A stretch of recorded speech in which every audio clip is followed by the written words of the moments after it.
saya ingin bertanya ke Mas Muanas dulu. Kalau tadi kita sudah menyajikan ya, bagaimana PIK mengatakan atau menjelaskan bahwa bukan PIK yang membangun pagar bambu 30,16 km ini. Benar-benar bukan PIK atau memang PIK juga tidak tahu itu ada pagar? Pertama kita justru baru tahu itu kan belakangan ketika ramai. Tapi kalau kita melihat sebetulnya cerita ini kan sebetulnya rentetan panjang dari orang yang mau pertama kali mempersoalkan menyerang PIK itu sebetulnya adalah Pak Said Didu. Menyerang? Iya, menyerang PIK.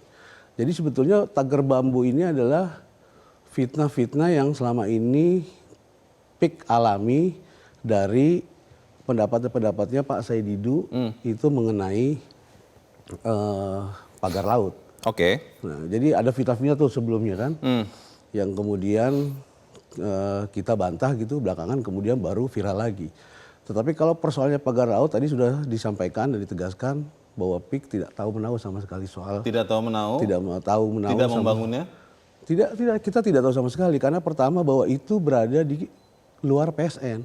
Oh. Berada juga di luar wilayah PIK. Di laut ya? SK-nya PIK itu cuma daratan. Oke. Gitu. Tapi kalau kemudian misalnya berkaitan dengan istilah pagar, tanggul laut, itu kita juga baru tahu dari media. Dan kemudian panjangnya sekitar 30 kilometer itu juga baru tahu kan belakangan.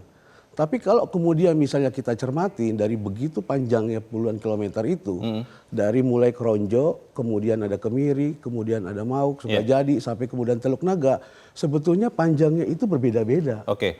Jadi posisi gini maksud saya, yang harus sampaikan kepada publik adalah kita harus juga sampaikan kepada mereka bahwa posisi tanggul ya, atau bambu-bambu itu posisinya berbeda. Misalnya ada yang kemudian ditancapkan satu bambu, ada yang dua bambu berpalang, kemudian ada yang dibikin jaring nggak rata. Sepanjang 30 km? Iya, tidak seragam.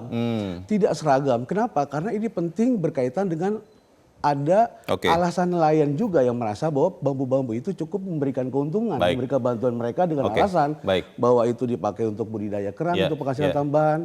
Ada yang kemudian memecah gelombang, alasannya abrasi. Nah, walaupun mungkin ada juga nelayan yang kemudian menolak itu, tetapi yang pasti ya saya kira ya inilah fenomena-fenomena yang kemudian terjadi di laut dan itu bukan PIK ya? Bukan PIK. Meskipun ada di depan wilayah PIK selama 5-6 bulan dibangun, memang tidak tahu ya ada pagar itu terlihat? Iya, sekarang tanah kita yang kemudian belum dibangun aja masih banyak, ngapain kita harus ngurusin laut? Nggak kelihatan laut ya? Iya. Jadi bukan untuk persiapan reklamasi katanya begitu Pak Muanas? Nah itu makanya harus dijadikan perbandingan dengan yang terjadi hari ini di Bekasi. Di Bekasi itu kan kalau kita lihat itu kan ada pagar juga, ada alat berat bahkan masuk. Nah kalau situasinya seperti itu mungkin bisa aja orang berpandangan bahwa itu dibangun. Kan jadi itu terjadi. Yang di Tangerang ini bukan untuk reklamasi? Nggak ada urusan dengan reklamasi. Tidak ada rencana ya? Nggak ada urusan. PIK tidak ada rencana itu? Nggak ada urusan dengan reklamasi. Baik. Jelajahi cara baru mendapatkan informasi. Download Metro TV Extend sekarang.